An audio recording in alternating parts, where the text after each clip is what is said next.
Welcome back, folks, to Two Brits One Puck.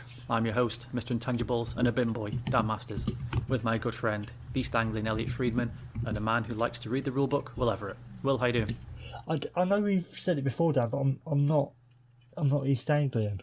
I'm currently stationed there, but I'm Kentish. Yeah, but the Kentish Elliot Friedman doesn't have a ring to it, does it? East Anglian Elliot Friedman has a ring. I mean, to it. I get the alliteration that you're going for, but I don't appreciate Also, the. You don't sound Kentish either. Cool, you're not saying I sound blue and East Anglian, are you? No, but there's a weird hybrid thing going on. Oh yeah, definitely. So, But and yeah, it's about pizzazz, Will. That's what it is. It's about giving your name some juice. Pizzazz.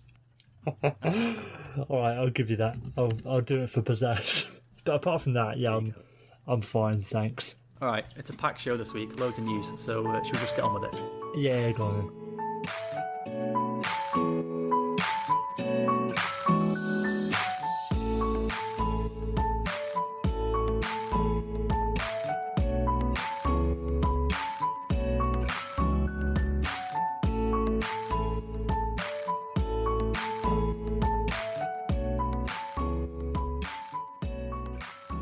Hey everybody, it's that time of the week.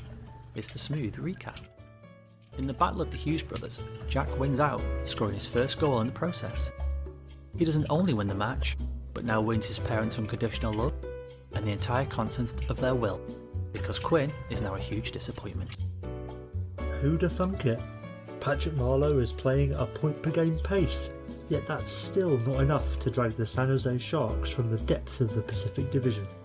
Marlowe will have to keep banging them in for the Sharks to improve on their 3-5-1 record. NHL marketing is in full steam, and they are so desperate they're now looking for clout on Instagram. Matt Barzal takes 2 high sticks to his face and compares himself to Kylie Jenner.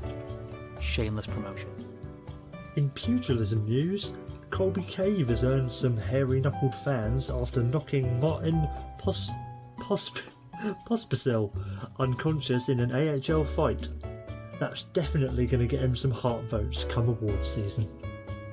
Fans of the Chemical Brothers in Buffalo are happy as Carter pushes the Hutton. Is named one of the NHL's Stars of the Week, posting a 5-0-0 record with 1.4 goals against. Quinton Byfield is the second coming of Eric Lindros. Book it.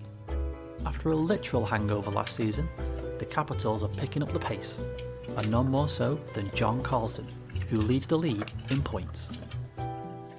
If anyone says the KHL is corrupt, they clearly do not appreciate the genius of the SKA St. Petersburg's GM. The Russian wizard managed to prize the league's top goaltender, Alex Samanov, from Vityaz in exchange for a 500 goalie with a sub-900 save percentage. SKA were kind enough to even throw in a forward with 5 points in 15 games in exchange for a forward with 6 points in 12 games. Very shrewd move. Galchenyuk does whatever a hockey player does. Gets injured for the Pens. Now he's bitten by a spider. Look out, we've got a real Spider-Man. Condolences to all affected by the tornadoes in the Dallas area. Thoughts go out to you and your families, and here's hoping for a speedy recovery for everyone affected and the entire community as a whole. And that was your smooth recap. Dude, Alex Galchenyuk got bit by a spider. Yeah, that's no excuse for, like...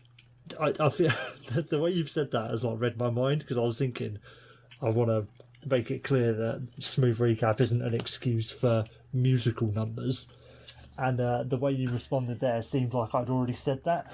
I will reiterate, Dan, this isn't happening moving forward. We're not turning in, it's not going to be the jingle recap. Dude, a man got bit by a spider in real life. In hockey. in real life. You've never, a man got bit by a spider. Spiders don't even bite. Was it like a bad spider bite? I don't know, but he was recovering from his injury, and he got bitten by a spider, and he had a negative reaction to it. He had like an allergic reaction to it, and it got it's inflamed on his skin somewhere, and it's pushed his recovery back even further, because obviously now he's sort of on more medication and more pain pills and everything to try and combat not only his injury, but the spider bite as well. To call it a negative reaction sounds like Galchenyuk has literally turned into, you know, when Spider-Man's the man spider or whatever is predominantly spider. Like, that's happened to Galchenyuk, and Jim Rutherford's come out and like, he's had a negative reaction to a radioactive spider bite. We expect him to be week to week moving forward. We're just waiting for, you know, those limbs to retract. You see, you say that, but we have evidence that there are positive reactions to spider bite, hence Spider-Man. So I have to clarify negative or positive just to be clear. Mate, I don't know about that. Like, Peter Parker's uncle died, he lost his job, became even more ostracised than he was within his own community. Poor Alex Galchenyuk. Look forward to him fighting Mysterio in the near future. Who's winning the cup? Instead of winning the cup, I'm going to choose a team to be promoted this week, Dan. And I'm going to take the promotion aspect of it very literal. I want to promote Nathan W. Pyle. Dan, have you ever heard of Nathan Pyle? The name vaguely rings a bell. He does a fantastic webcomic. Well, he does a series of webcomics. His most famous one is called Strange Planet. It's about a set of aliens just experiencing very mundane, average human Earth things, but explaining them the way that like an alien would explain them. So like his most famous one, I think the first one he did was about when you tidy up when you have people over. Oh, we must put these oddly shaped objects in flatter objects. And then like people come round and say, oh, what a lovely house you have. It's like, yes, we own things, but we've hidden them. Just fantastic. He's got a book coming out later this year. Anyone who likes very silly little webcomics, go and check out Nathan Pyle, because he's going to win the cup this year. My winning the cup is the Washington Capitals, because the future in Washington is bright. As the Might of the Night interview told us, featuring a young man named Jackson Friedlander, everything about the Washington Capitals program at the moment is on fire. Jackson, you were on fire out there tonight. How did it feel to play on that big ice? All I wanted is to have some speed and have fun. Hockey, always remember, hockey's not about winning. It's always about fun. I love it. You guys, he's like a little motivational speaker down here. You might have some coaching in your future, I think. Now, I got to know, who's your favorite Caps player? It's Ovechkin, and always I have a tarantula named Michael. He's a curly hair. He just had 2 crickets on Monday, 1 on Sunday. He has a big appetite. And I love it because I love people who name their animals after humans. As I once knew a cat called Jeff, but that's a different story for another time. Good name. I feel we should investigate this young mite, because is it a coincidence that the Capitals interview a young man who has a pet tarantula called Michael, and Alex Galchenyuk, playing for their rival Pittsburgh Penguins, suddenly goes down with a spider bite? The clues are there, people. The clues it's are all there. It's staring you in the face, people. All right, who's getting relegated? Who's getting relegated? A serious relegation this week, Dan. Like, I've got no jokes whatsoever about his relegation. I'm going to relegate David Johnston. He's the chairman, currently the chairman of the Chelsea Supporters Trust. Have you heard this story about the less honourable David Johnston, Dan? No, I haven't. No, what's that? So the headline quote from this piece on The Athletic about Mr. Johnson, which is about some leaked emails of his from earlier in the season, in the pre-season. The headline quote was, "He is 1000% against promoting gay rights," being the head of the Chelsea Supporters Club in 2019. Oh, really good. So it was a series of leaked emails about how he doesn't want to have a rainbow banner with the Chelsea flag on it hanging anywhere in Stamford Bridge.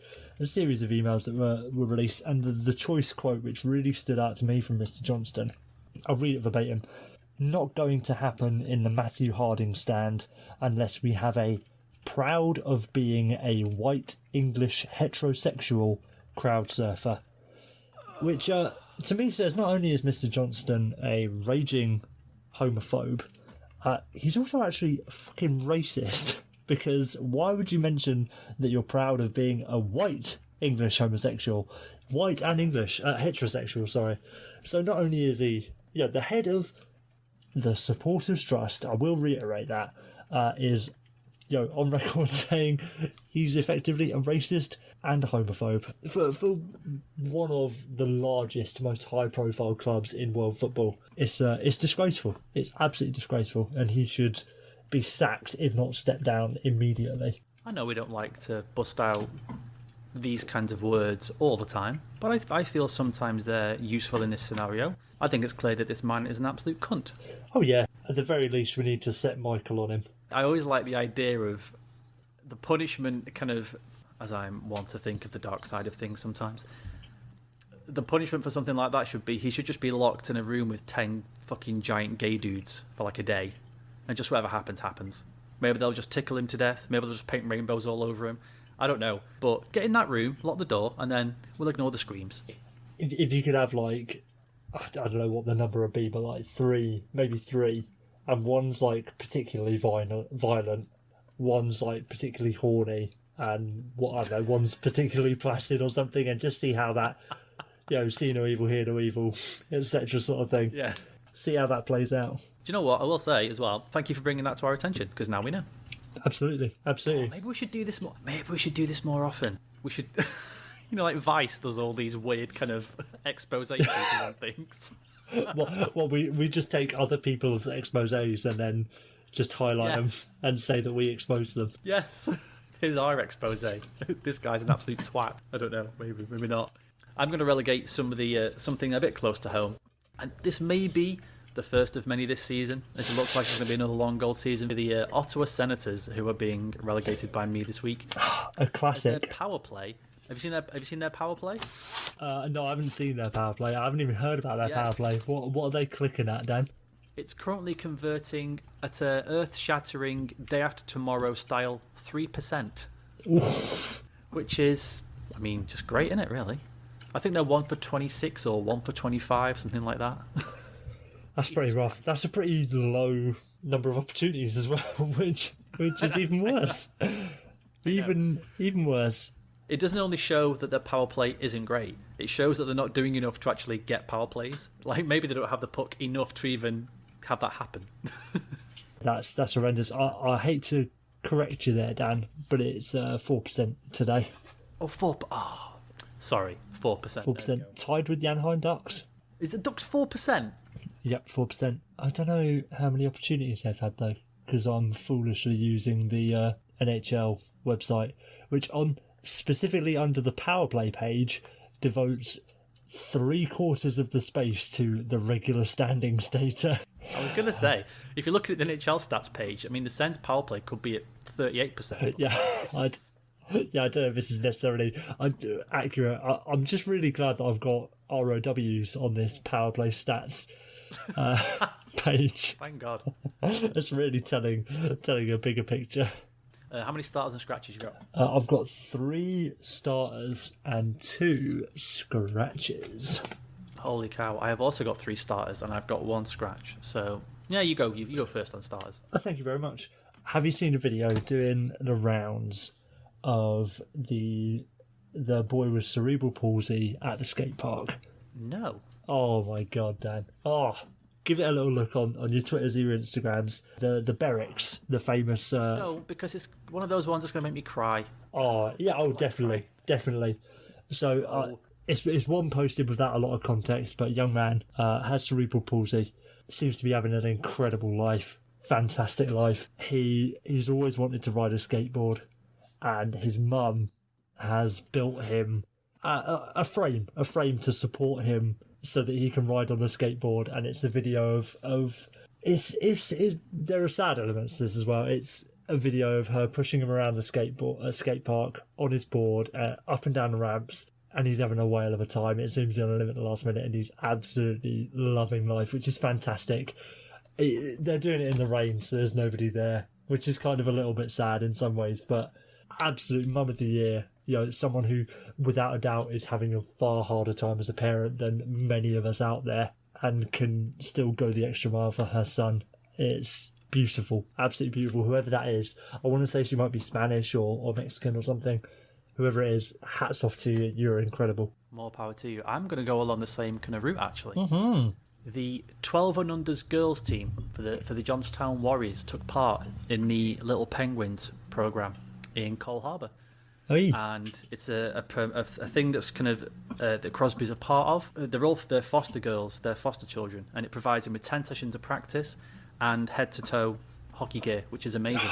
And the entire team, all 17 girls, went to a Penguins game, and they went when they played the Ducks, and the coach arranged it, and they thought they were going to another exhibition game to play, so they loaded all the stuff onto the coach, and then they turned up at the arena, and they're there to watch the Penguins. And there's a great picture of a sign of all the girls at the glass holding up a letter each that says Crosby's Girls 87.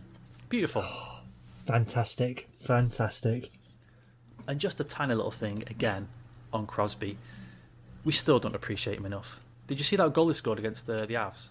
Oh, that one where he just inside out and then hand pass, and then just delay, backhand, just pass it. Oh my god, I've said this before. I know he gets press, and I know he gets lauded, but it isn't enough. It's not enough. He's so fucking good. He's still so good. He's one of he plays that style, like, it's not very flashy. He's almost like a goalie in some ways. There are so many Crosby highlights that you get the incredible ones, like that one-handed backhand from a couple of seasons ago, and like the baseball swings in midair and stuff. But things like this, where like you watch it, you think, well, of course he did that.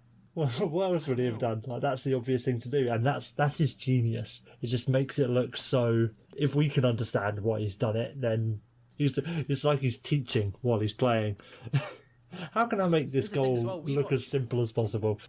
I said it last season. He scored sort of 3 or 4 pucks out of the air, and all different ones. One hit the post, one hit the goalie, one he batted to himself, and we just, like you say, we just get used to it. We just get used to him being amazing and doing amazing things.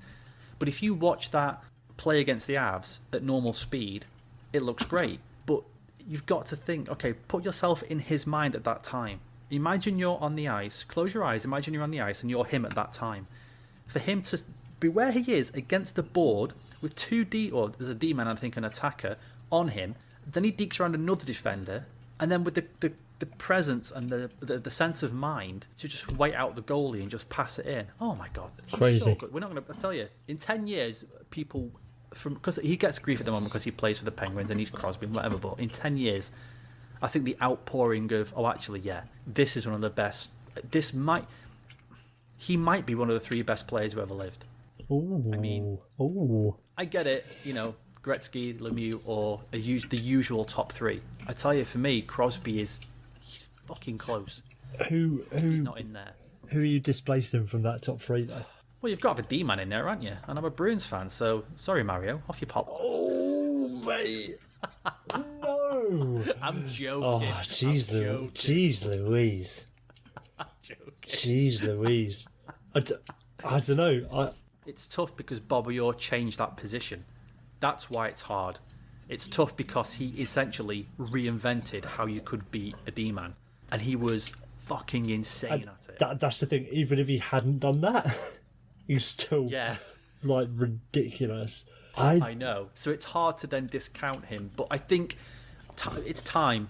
Time gives you more perspective over, okay, what did player X do? What did player Y do? X, Y, Z, whatever. But if you said to me right now, is Crosby as good as Lemieux? I think so. I really think so. I get it. But this is what I'm talking about. Look at his highlights. Yeah, but it's hard. Look at his highlights. It's hard to say because we weren't there. We weren't there though, Dan. I know. And I know Mario is... Wait, but was it... And it's different though. It's like... We can't do this now because we're going to be here all night. Is Mario that much better than Sidney Crosby? Really? I think it must be. Because it's apples and oranges, isn't it? Like, it's like comparing a Ronaldo pinger to like a Pele pinger or a George Best pinger. You know what I mean? Like, but look at the players that Crosby's playing against nowadays. Every single player now has access to all this nutrition, all this coaching, all this analytical data, all these videos. Here's how you stop this guy. Here's how you stop this guy. Do this, do that. It's so much faster. Like, at the time, it might have just been that Bobby or Mario... Was it just a case that those players were just born better? They could just do it. They just got it. For whatever reason. Like my mate he got a first in his physics degree. He could just do it. He just gets adding up letters, which is fucking insane. But like, Crosby's just... We're so used to him doing insane, ridiculous things. So when we go back and watch Mario, we just go, oh my god, I can't believe he did that. But he's playing against guys who had 7 beers at like the second period intermission. It's you like, know what I mean? Did you see that? There was a Gretzky goal doing the rounds the other day. Did you see that one? I didn't know. I forget exactly how it starts. He just does this really soft deke, and like the D-man just falls over. Exactly. And then the goalie's like 10 feet out of his crease. He just skates around him and passes it in. So it's just laughable. It's so bad. I know. That's what I'm saying. But at the same time, I'm not saying Mario's not a good player. Of course, he's better than a good player. He's a phenomenal player. He is easily one of the best players ever. I think you're saying that in this day and age, Mario is a third liner at best. I mean, he'd make a living on the Canucks fourth line, making $4 million because that's what they like to do. But Mario Lemieux is basically Conor Sherry, is what you're trying to say. Yes. But let's just leave it here because we'll go all night otherwise. I'm not, and it won't turn into an argument. But yeah, I get what you're saying, but it's going to take 10 years until we go back and look at Crosby's highlights and go, oh shit, yeah, he was phenomenal. Not just really good, or not just one of the best, a phenom. Oh yeah, and he did it for years and years and years. And was concussed for 3 years straight in the middle of it and thought, sod it, I'll come back. The one last thing I do just want to squeeze in about that, Dan, and it is a valid argument to an extent, the whole thing about, all the D-men were shit, the goalies were shit, every player was shit that wasn't a good player, you know what I mean, back in the day. The thing that I struggle with that is Mario and Gretzky and all were all still part of that generation, you know what I mean? Like, I get it. As much as, like, Crosby is held back by his, higher competition and a higher standard for the NHL. He's also buoyed by it. So it's like, that's true. In some ways, it's almost more special that Lemieux and Gretzky and Orr and their compatriots were able to sort of power through that. That they were so 7 pints at the period sort of thing. Yeah. Yeah. So it's. No, I get what you mean. But I think time will tell. But I still think he's underrated ridiculously. But anyway. Go on, what's your next starter? My next starter is a completely different tone to my original one, which I'm glad we had that argument about Bobby Orr being much better than Wayne Gretzky. I want to start the 2 Houston Astros fans who had some very choice seats for one of the World Series games this week. Did you see these Astros fans, Dan? I did not see the Astros fans, and I've been kind of keeping up with the World Series as well. I don't mind a bit of baseball, but I've not seen this. It seems like you've been keeping up with all the things that I haven't kept up with, which I'm glad that I've got some bits to reveal to you. So it's a pair of Astros fans, fantastic seats right behind the catcher. Oh, incredible seats. I'm going to wager that they might have had a couple of doobs, a couple of spliffs before they came to the game. Hang on, was this against the Yankees or was it against the Nationals? Oh, I don't know. Maybe if it was the Yankees, that wasn't the World Series game. The World Series started last night. Or the night before. I'd imagine it was against the Yankees. The fact that you know roughly what I'm talking about already. Whoever the pitcher played for goes to pitch the ball. These 2 fans in unison go to dodge a ball that isn't coming their way at all, and it's just a beautiful bit of television. Just how in unison they are in their dodge, and then the realization afterwards is, we weren't in danger at all. Oh, it's just fantastic. Beautiful, beautiful bit of cinema. There we go. My next starter, speaking of the aforementioned great one, Mr. Gretzky also liked a big saving. Have you seen the video of him talking to Chris Chelios at the Oilers Blackhawks game? Absolutely loves a 60% off a watch, doesn't he, old Grace? He leans over I know everyone's seen it, but just leaning over to Chelios and going, hey, I got this $4,000 watch for $1,500. Wayne, I'm sure you can afford that watch at full price. It's really a bargain, though. It's really heartening that Gretzky is still just a 60-year-old man. Yeah. Still loves a bargain, doesn't he? Look at this 2-for-1 on the spaghetti hoops. Fabulous. You can imagine having that exact same conversation with your father-in-law, but about something a bit more mundane, like, God, I got 10 litres of motor oil for 30 quid, I did. Oh, good stuff. And your last starter? My last starter, begrudgingly, is going to be Sonny Milano, who has already scored the goal of the season. Oh dear, yeah. Jeez Louise. Two back checkers on Sonny's back for the game winner. Just goes between. In what world is, all due respect to Sonny Milano, someone who hasn't really, arguably a bust, is coming in on goal again. Two back checkers on his back, and he decides to go between the legs bringing the puck closer to his back checkers. Just so he can go top shelf. In theory, it was such a bad idea. It was such a bad idea. What I'm going to do, just right? Move the puck closer to being taken off. This is it. What I'm going to do harder for himself. is I'm going to get this puck and just tease the back checkers. Just get it. The most logical thing to do in this situation is to move the puck closer to the defenders. Then he goes between the leg, top cheese, and it's just like, for fuck's sakes, you bastard. Great goal. My last starter is a ride or die friend who was at a college football game in America, and his mate had placed a large bet on the outcome of this game, and it was going to lose. So this friend went to a phone box and phoned in a bomb threat to the game. And that, my friends, is a real friend. Look, you know what? If you're listening to this now and you're thinking about your mate, just think about them. Would they do this for you? I bet they wouldn't. They're not real friends. This is a real friend. So how long was left in the game when he phoned in this bomb threat? I don't know. But it was clear that his mate was going to lose the bet. I'm just saying, if I'm Ladbrokes USA or whoever he placed his bet with, if there's like 5 minutes left and it's blatant that this team ain't coming back, I'm saying, nah, mate, you ain't getting your money back. Jesus Christ, that's terrible, but also very good. It's terrible, but oh yeah, what a friend. All right, and you got 2 scratches, so you go first. I do. My first scratch is going to lead on from the Sonny Milano start. I'm scratching all other between the legs goals from here on out. I've had enough of them. Like you said earlier about the Sidney Crosby batting pucks out of the air thing, you get a bit of a malaise about it. Yeah. It seems that scoring between your legs is just a thing now. It's like in the 19... Yeah, Pasternak did it last night. Yeah, that's what made me think. And Blooming Essa Lindell scored between his legs last year. I've had enough of this. In 1700 or whatever, someone started scoring on the backhand. I'm sure the first time I was like, oh my good golly gosh, he's scoring on the other side of his stick, boy. And that was incredible. Now it's not really all that, not all that fancy. And we're just, unfortunately, at that stage, we're scoring between your legs, which is weird, but it's just a thing now. Everybody get over it. There we go. It's just passé. Unless you've got 2 or more back checkers on you, it's not interesting. Actually, I was going to say, yeah, Sonny Milano is now up the stakes again. So the next guy now has to have 3 back checkers on him. This is the thing. Sid's going to do it one-handed, mid-air, with the entire team on his back, quite literally. It's going to be in mid-air through the legs. And he's going to be dragging Jake Gensel like a ball and chain behind him. My only scratch this week is I'm going to have to scratch myself. Oh. After,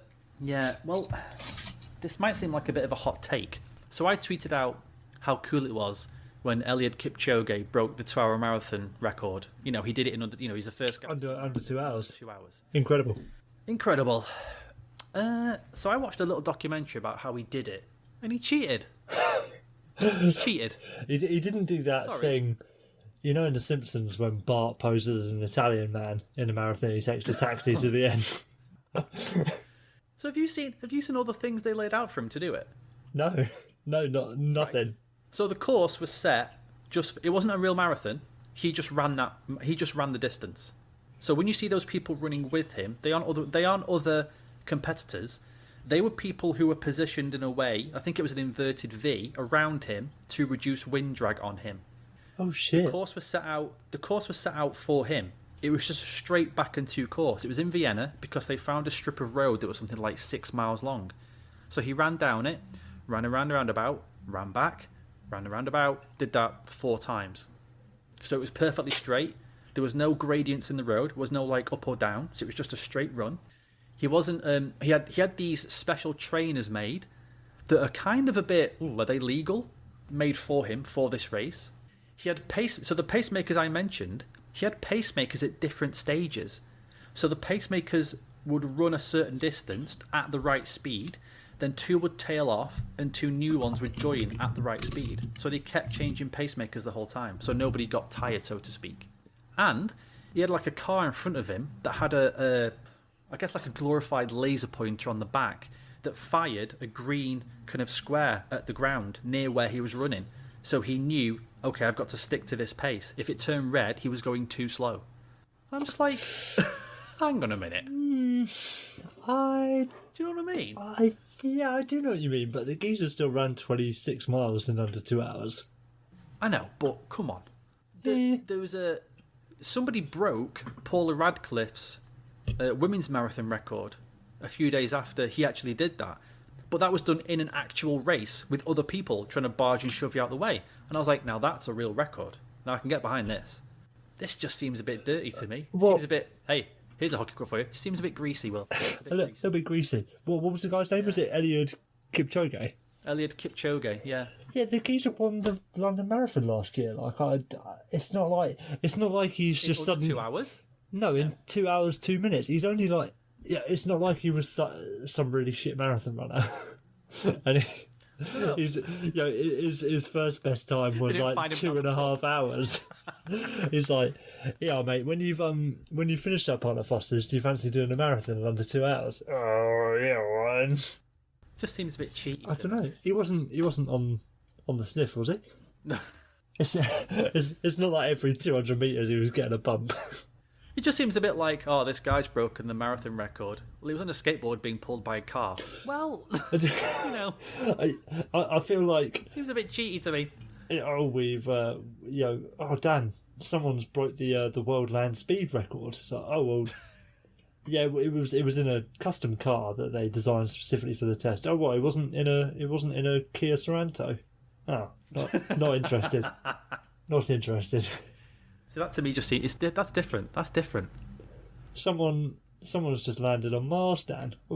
How did they get there? EasyJet? No, it was like a specially designed spacecraft. I mean, yeah, fair enough, but I don't know what you want from him, mate. It's not like he submitted that. It's very simple. It's very simple. I want him to break the 2 hour marathon barrier in a marathon. Yeah, but it is a marathon. It's just because it's not in. It's just because it's not in competition or whatever. I need a proper race. That's a real, like Usain Bolt doing the 200 meter world record. That was insane. Like, yeah, that's a record. It's not like he's not using it as a write-in time for the next London Marathon or something though. Don't worry, kids. I've already won. I did it in my own conditions. No, I'm sorry. I'm not happy. No. I'm the one who said it's your point you've brought up. I'm the one who gets to say nah. Sorry. No, I'm not happy with him. Fair enough. Let's get him on the next podcast. Have a go at him. There we go. And I'll call him a cheat. So you really should have scratched. You shouldn't have scratched yourself. You should have scratched Eliud Kipchoge. I'm scratching myself for not doing my due diligence. Forever believing in him. Yeah, for believing in a man who lied to me. As I'm sure some of our female listeners can agree. Am I right, sisters? Hey, men. Fucking hell. Just let you down. All right, go on. What's yours? What's your last one? In a similar yet completely different turn of events, I'm also going to scratch myself, Dan. No. But this is for a situation that was completely in my control. Listening back to last week's episode, because I wanted to hear your wonderful interview with Paul Campbell. What a great guy. I'd repeatedly alluded to a coach having been fired when nobody's been fired. There are at least 3 instances, I think, where I mentioned that, at least he hasn't lost his job like some people. Because, Dan, I was wholeheartedly believing that John Hines had been fired. I forget. So you said on the podcast, because I mentioned that they brought Tom Fitzgerald. Was it Tom Fitzgerald? Yeah, that was his name, wasn't it? Down to the bench. And you said something like, I wonder how long it's going to last. And I just thought you meant, how long it's going to last with him being there with John Hines. I didn't realise. So you thought... I thought John Hines had been sacked. You thought Tom Fitzgerald was there to replace John Hines? Yeah. Be with him. No, to replace him. And I'd said something about when we were talking about Bruce Boudreau. I said he's lucky to still have his job, unlike some people. I didn't even pick up on that. My apologies to our listeners. Nobody's been sacked. John Hines does still have his job. Christ. All right, let's move on. So before we talk to Meredith Foster, you can go to Red Circle Podcasts, find 2 Brits 1 Puck, and you can donate or sponsor us. Also, more importantly, my daughter asked me if people left us 5-star reviews on iTunes, and I said I don't know. So if you decide to do that, folks, it's not for us. It's for a bright-eyed 8-year-old girl who still sees the world as a good place. Okay, so don't let her down, because that'd be a horrible person. You can also listen to us on Google Podcasts, iTunes, Stitcher, YouTube, and anywhere else you decide to have us coming in your ears. Let's get on to our talk with Meredith Foster. I think after we talked to Meredith, we became best friends, right? Over the course of this interview, I think we're all best friends, really. I mean, she's an Arsenal fan. She hates the NHL more than we do because she actively doesn't participate in it, which made me feel pretty bad, to be honest, Dan. Like, are we wrong for still supporting the NHL ultimately? Yeah. This interview is over 2 parts because I sort of realised last week, after we mentioned Paul Campbell, is that I thought, well, why am I putting a time constraint on people we're talking to? I shouldn't have done that. And Paul will be back on in the future, so it's okay. In talking to Meredith, I realised, let's just have it we'll just have part 1 this week and part 2 next week, and it works out fine. And she likes cooking. She says she's cranky all the time, and she likes cats. I mean, what's not to like? She sounds great. She's basically you, really. Yeah, she's a great writer. She really knows her stuff, and we became best friends. Okay, here she is, Meredith Foster. Hello. Hello. Meredith, hi. Hi guys, how are you? Good, thank you. How are you? I'm doing great.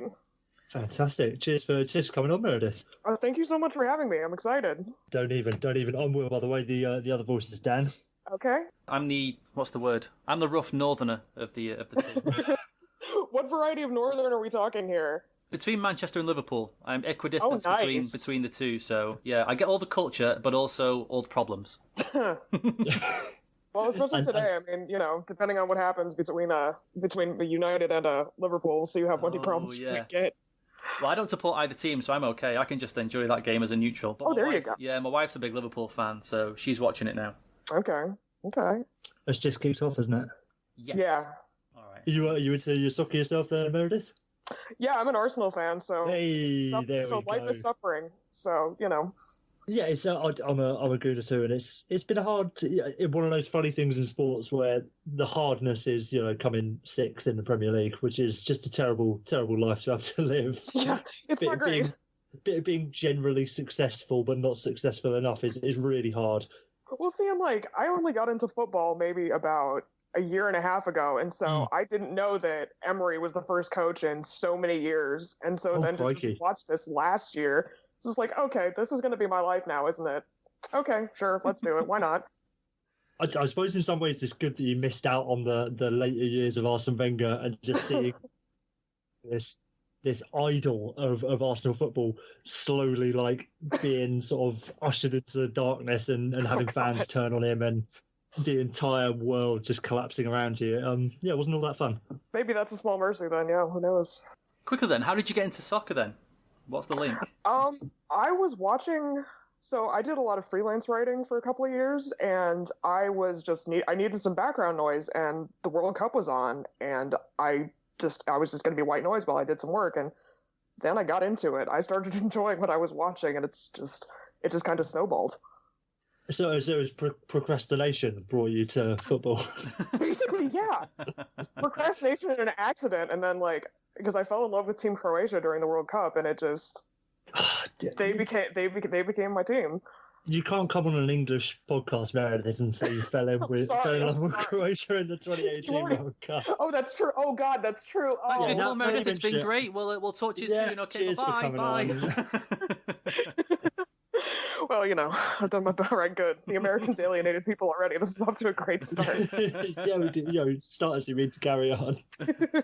No, I was going to say that Will and I always talk about the link between hockey and soccer. Is that we feel that if soccer fans watched hockey for a couple of weeks, they would get fully into it. And we feel the same if hockey fans then just watch soccer for a few weeks, they would find themselves really enjoying it because we think they're very similar. Yeah, I do too. I think a lot of the complaint that hockey fans seem to have against it is the speed. They think that the game isn't as exciting because you don't get as many goals. But I do think a lot of the what's the word I want? A lot of the just fundamentals of it and a lot of the theories of the game are really similar. And so I think you're right. If you just give it a shot, I think you'd really enjoy it.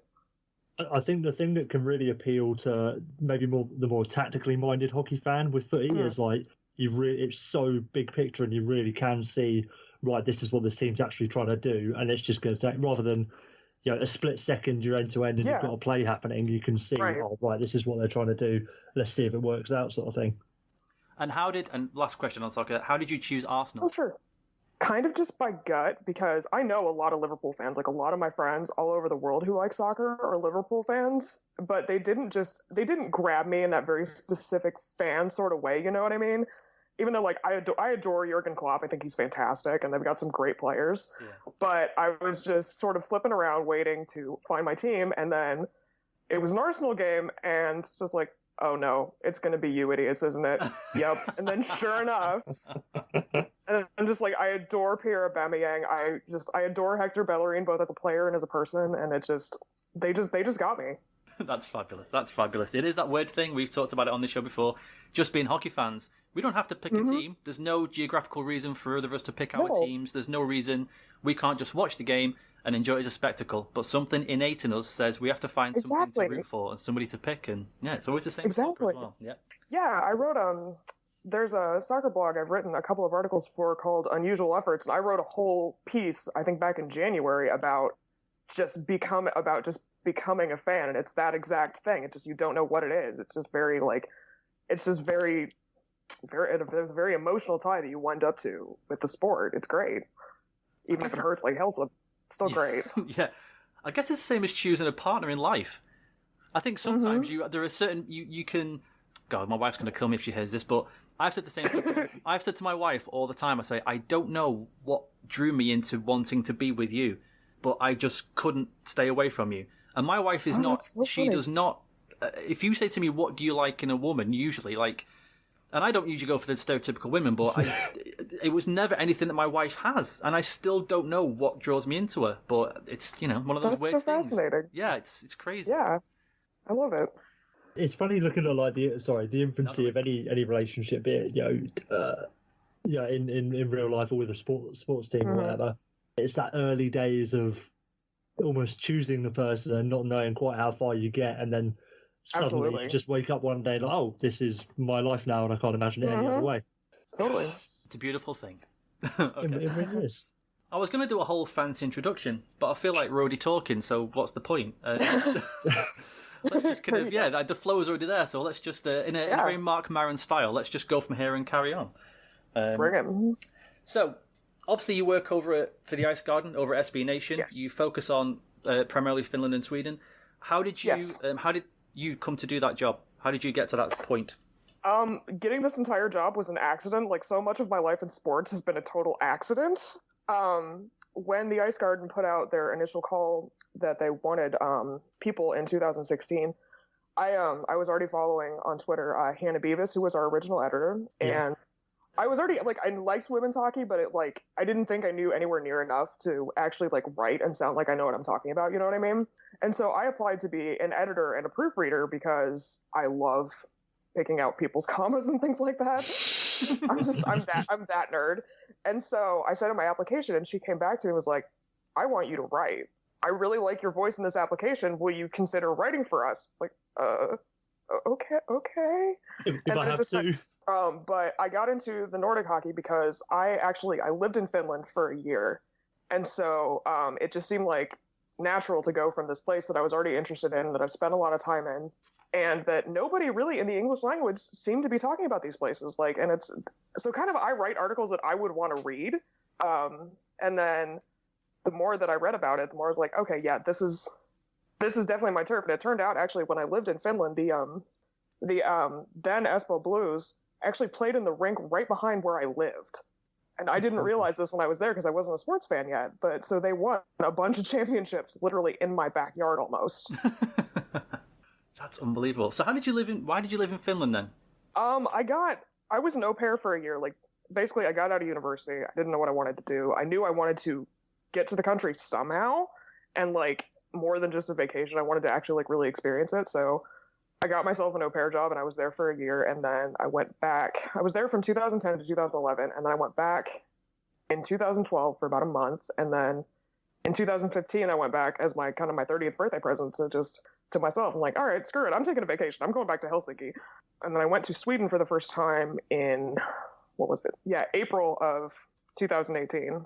Got to see some games and get to do some interviews in person. It was really cool. Meredith, you said you weren't even a sports fan full stop while you were living in Finland. How did you get into sports so late in life? Again, more accidents. I could have assumed. Yeah.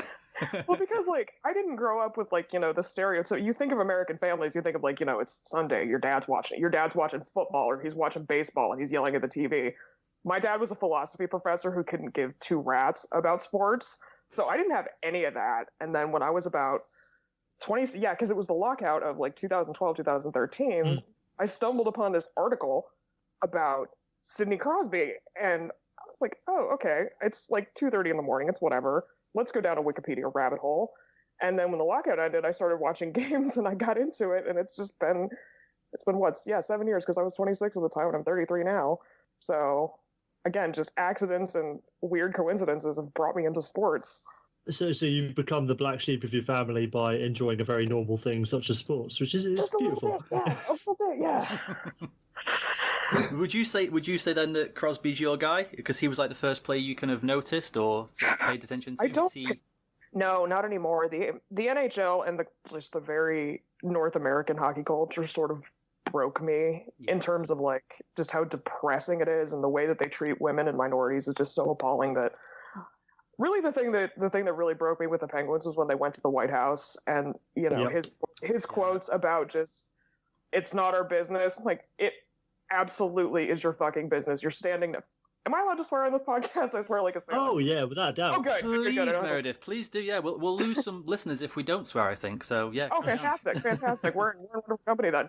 But yeah, that enraged me, and that's really what broke me away from the NHL. And then watching Slava Voinov be sort of inched back into the league after that absolutely horrific domestic violence case that it hurts me. It hurts me as a woman. It hurts me as a human being who tries to be semi-decent, that this would be allowed, that this is somehow a right that you can play in this league and not a privilege that you've completely fucking broken. It enrages me.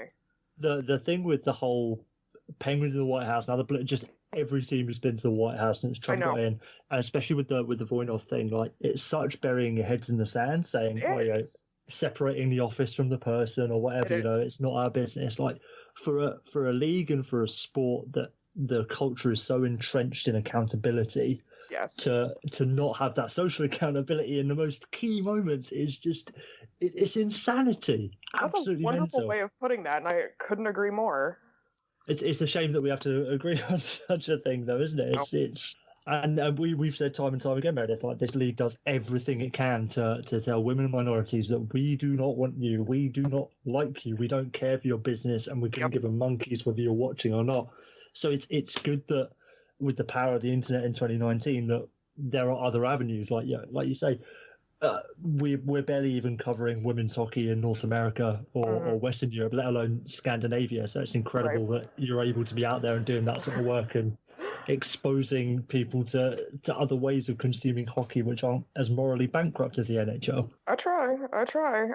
It's been cool just in the couple of years that I've been doing this to see like more and more people, even if it's just a handful of people who never knew that these leagues existed, just to see that little seed being planted of people paying attention.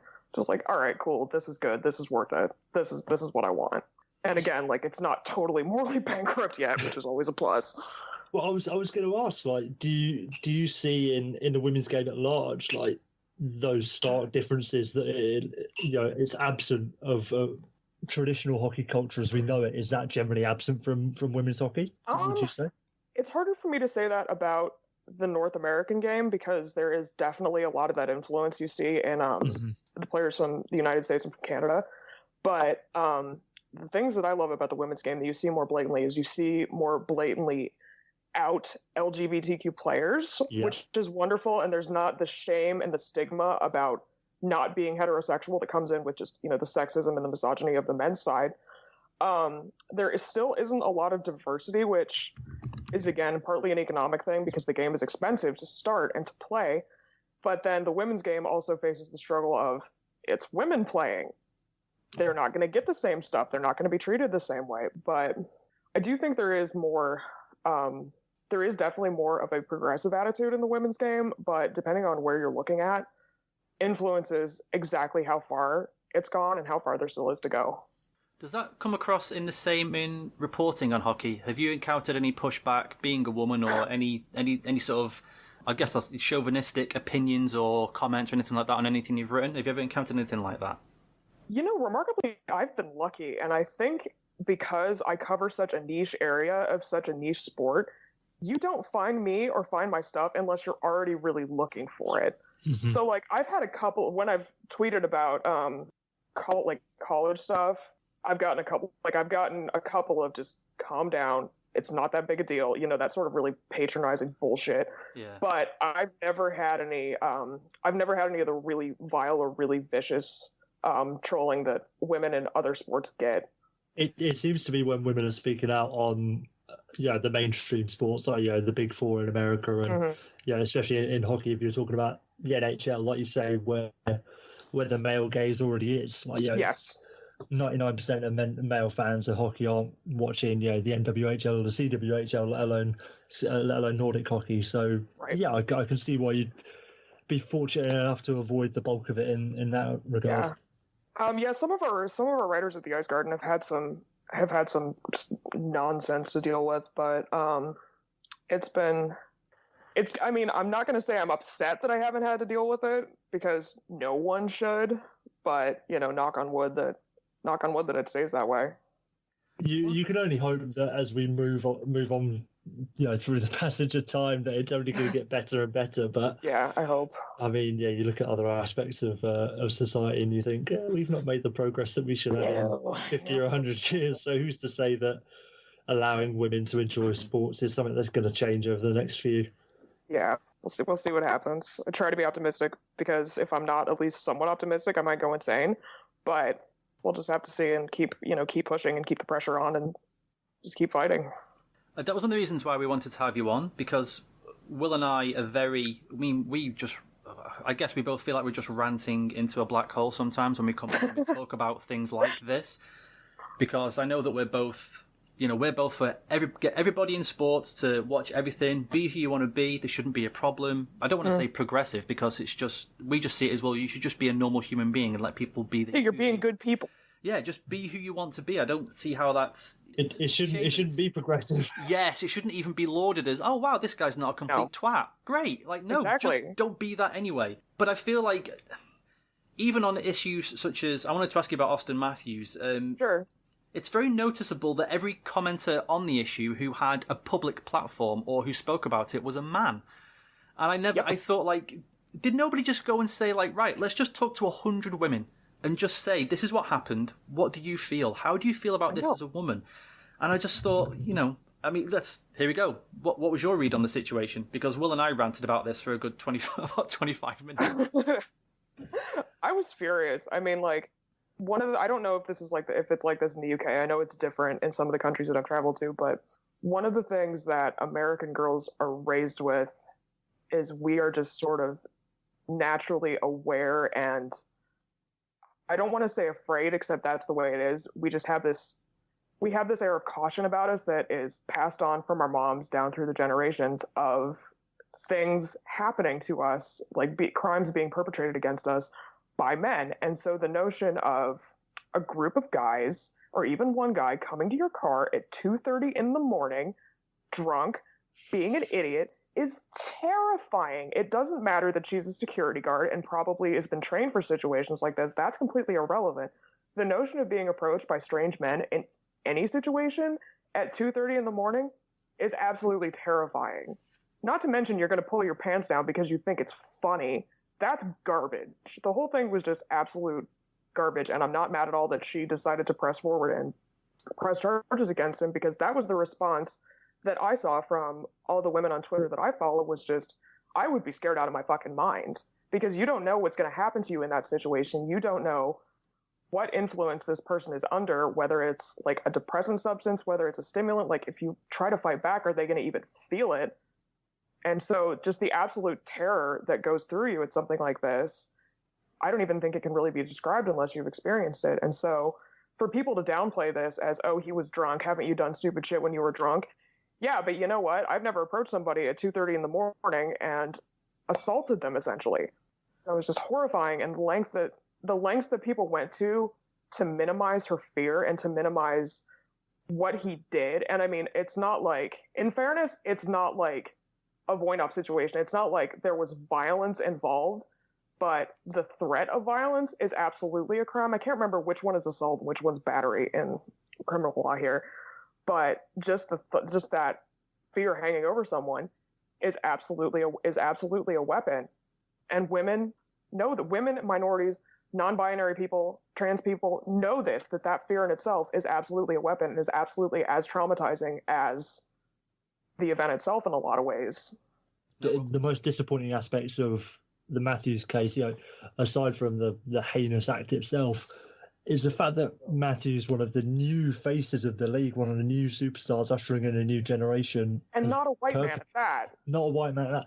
The problems are still going to be with us. It's not like, it's not like you can say, oh, Patrick Kane's part of the old guard, he's going out, Evander Kane, etc. They're moving out, we're progressing in within the culture. No, we're not. The new face of the league is out there doing exactly the same sort of shit that his predecessors before. So we aren't making any noticeable changes. No, and especially I can't remember the guy's name, and I don't think I want to, frankly, but the commentator coming out maybe a couple of days or maybe a week after this became public and saying, like, he just needs to be like Patrick Kane and win a couple of cups and move on from this. Like, are you fucking joking? He's an incredible role model, Patrick Kane. I don't know what you're talking about, Meredith. Forgive me. Yeah. Scoring goals beats everything. It's fine if you just score some goals. Oh, exactly. Just win. You're completely absolved of any responsibility. If only Jack the Ripper had scored more ice hockey goals, he'd have had a completely different legacy. Completely different. If he'd have played centre forward for the Charlie Charles 11, history would have been totally different. Oh, God. If only I could draw. I want to draw that now. This is a webcomic waiting to happen. And that was what annoyed Will and I even as much as what Matthews did. And we talked about, because I grew up I'm an only child, and I grew up on my own with my mum, and she instilled in me, like, you have to understand how the world looks to women. Don't just assume you see it as the way everyone else sees it. Right. And it's. Thankfully, a lot of my friends have grown up in the same way that they understand that if you're even you don't even have to be a woman. You can be a man, but a different colour. You can be a different sexual orientation. It doesn't matter. Mm-hmm. If you're not a straight white guy, the world is different for you, and people have to understand that. But absolutely.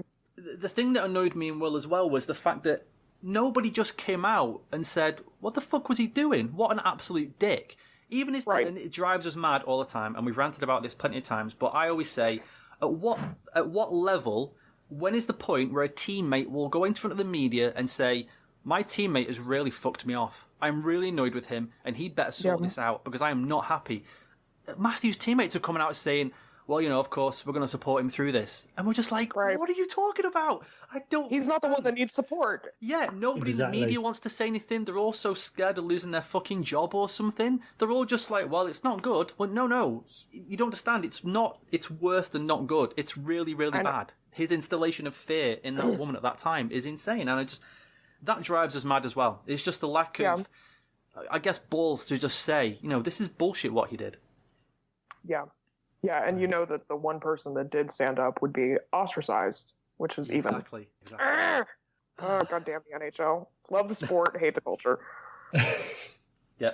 I think that goes for more and more people nowadays. Like, it's the prevailing opinion of the league, like, for various reasons, be it for the sort of financial and economic way that they're leaning and stuff like that, or more importantly, the social aspect of it. Yeah. The fact that we still have teams out there who don't have a mandated you can play night is baffling. That's another thing that just I'm so sorry to interrupt you, but that's the thing you're fine, Meredith. Drives me insane is because they won't even. There's only a handful of teams that will even come out and say this is a pride night. They're going to just cover it under this banner of hockey is for everyone. If they even do that, which is up for debate depending on which team you're talking about, they won't straight up say this is a pride night for LGBTQ fans. They won't just even come out and acknowledge the section of their fan base that is not heterosexual, and it drives me ballistic. And one of the reasons that, again, that I gravitate towards the women's game is because there is such more acceptance that these people, oh my God, these people actually exist. Did you know that LGBTQ people exist and are happy when, hey, we get a bone thrown at us even, or that, hey, we spend our money on something and we get acknowledged? It's shocking to think that people might want to be acknowledged, but no. I'm sure he's probably sick of being a poster child for it, but imagine, in what sort of world would we be able to have like a Harrison Lee type figure in the NHL? It's just, I mean, we can't even. Harrison Lee's he came out as trans for, I think, one of the NWHL teams. Harrison Brown. Sorry. Yes. Sorry. Oh, it's okay. Forgive me there. Oh, you're good. No. In what sort of world could we have a Harrison Brown type figure in the NHL when we can't even have, like, say, an openly gay member of the league, let alone, someone trans or non-binary or anything along that lines of things. I don't know that that's going to happen in any of our lifetimes, frankly. Definitely not. I think we'll see the heat death of the sun before we see that. But it speaks to your point, Meredith, of how much more progressive the women's game. Right. Not to discredit it, but it's almost by default. Women's hockey in itself has to be progressive because it's going against the norm having women play hockey. I agree with you. Just the act of putting on your skates and going out there and owning how amazing you are and not downplaying that, hey, I can do this thing and I can do this thing well. That in itself is an act of rebellion, and I love it. There has been talk about the NHL starting up and financing in some way a women's league. Do you think that would be a good idea or not? I'm not sure how I feel about this because, as we've talked about, the NHL's attitude towards women is less than stellar. I think Gary Bettman's priorities are elsewhere. He's got, 31? Yeah, 31 owners now to keep happy. I don't think that these owners are necessarily even remotely interested in having some of their money or some of their time being dedicated at all to a women's league. And one of the things that we see before the CWHL folded is the men's team, the NHL teams that were involved in the CWHL, even a little bit, were giving them so little money compared to how much these people had. Like Jeremy Jacobs with the Bruins, never got involved with the Boston Blades, even though they had years before the Boston Pride came onto the scene. They never did anything with it. The MLSE was only giving the Toronto Furies $20,000 a year out of their however much they have. They have a shit ton of money, and that's all they gave them. Jesus. So there's been no evidence that says that not the front office, but I guess the money cogs. I'm sure there's a better way to phrase that. Of the NHL are really interested in doing it and doing it right. And that's the thing. If they're going to do it, they need to do it right, because I feel like they'll get one chance. And if they blow it by just not giving it the resources it needs, then people will instantly go, oh, see, we told you women's sports isn't profitable. Women's sports can't be viable, and just pounce on that as an excuse why this shouldn't happen. I'm really skeptical. I know there are people who do really want the NHL to get involved in a really meaningful way, but I'm so skeptical of them doing it in that meaningful way, as opposed to just well, this is a thing we need to have to pretend like we actually give a shit about women. So if it's done well, I think it may be able to be a good thing, but I'll kind of believe it when I see it. Definitely. I think the problem that comes from that is the fact that the NHL are the de facto sort of international body for hockey. They are the top body. The IIHF does what it does, but for football you got FIFA. For hockey, right, it is the NHL, and that's the problem. In a lot of ways, it is. I really think so, and that's the problem where the leading body for a sport internationally is a private league with privately owned teams. Yeah, the NHL doesn't give a monkeys about pushing, growing the game, pushing the sport forward. It's purely a profit exercise for its own. It's a profit teams. exercise, and it's maintaining the status quo of having these, the quote unquote 200 hockey men at the top of the pyramid of all of this. It's about keeping them in place and really gatekeeping and restricting access for people who want to join that top tier. And the NHL as a whole has been interesting about the women's leagues in North America, like they've said, when the CWHL was still in existence, they said, we're not going to get involved. We're not going to get involved. And so their thing is, while there's a viable, I guess, women's league, that they're not going to get involved is what they say, at least publicly. But who knows what's going on behind the scenes? There have been rumors of this. And if the NWHL continues the really good trajectory they've had over the past couple of months, you see them almost like at least once a week, it seems like they're getting a new sponsor. And even if that's just a couple dollars here and there, the fact that there are people willing to do business with them, I think speaks to the quality of what they're working to build and the steady progression that I think is required to actually make this successful. Yeah. But if the NHL gets involved, are they going to give players the living wages that they deserve? Are they going to give them the conditions that they deserve? What are they going to do? What sort of guarantee are we going to see that they're actually going to give a shit about this if they do it? I think the proof's in the pudding at the moment, where while the CWHL and the NWHL were side by side, Gary Bettman was saying, we don't want to be seen choosing sides over two leagues. And now we have one league left, and surprise, surprise, there's no backing from the NHL. So it's like, it's just, he'll scrabble for any excuse to not be involved with the women's game for as long as he can. Exactly. And I think too, like, I don't exactly know how the CBA works and all that, but there's, to my understanding, I could be very wrong about this, there is no guarantee that the NHL isn't getting locked out next season. I think it's less of a chance than there was a couple of months ago, but that hanging over the league, and that is high up on Gary Bettman's list of priorities. And I think, preventing another labor stoppage is absolutely going to take priority over starting a women's league for him and for the owners.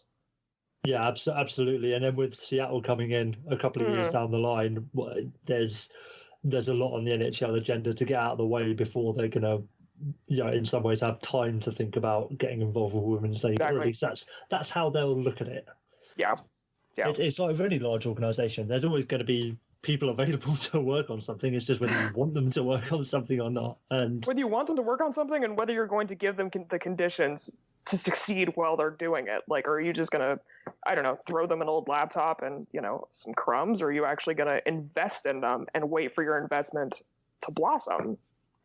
No, I think that if we ever do see like an NHL-backed women's league, it's probably going to resemble the NHL in the 50s with like no player rights and dear God, no minimum wage and all that nonsense. Well, that's a terrifying thought right there. I'd specialise in terrifying thoughts, Meredith, especially when it comes to the ones from Gary Bettman's brain. Oh, that. Yeah, Will and I talk quite a lot about how the on-ice product is always countered by everything we just hate, about everything we've just discussed about hockey. Mm-hmm.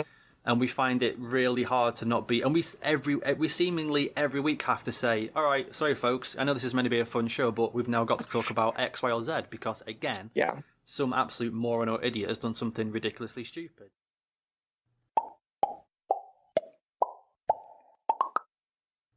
Okay, thank you to Meredith. Part 2 is next week, where we get on to the Swedish women's national team and the whole situation there with them essentially trying to be treated like grown women and adults and not second-rate people. So look around for that.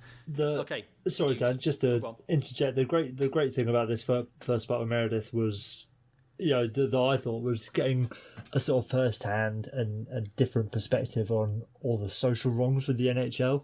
Actually having someone on who's more directly connected and directly affected by the way that the NHL acts towards women and minorities in the community is really good perspective to get in, rather than just two cis hetero white males in England trying to have some social commentary on things in North America. It's something that I've mentioned to Will before, kind of in private, is that I want to get people on who are LGBT, or I want to get on women, I want to get on people of mixed race or different nationalities. I want other people to come and talk to us, because like I said, we're two white guys.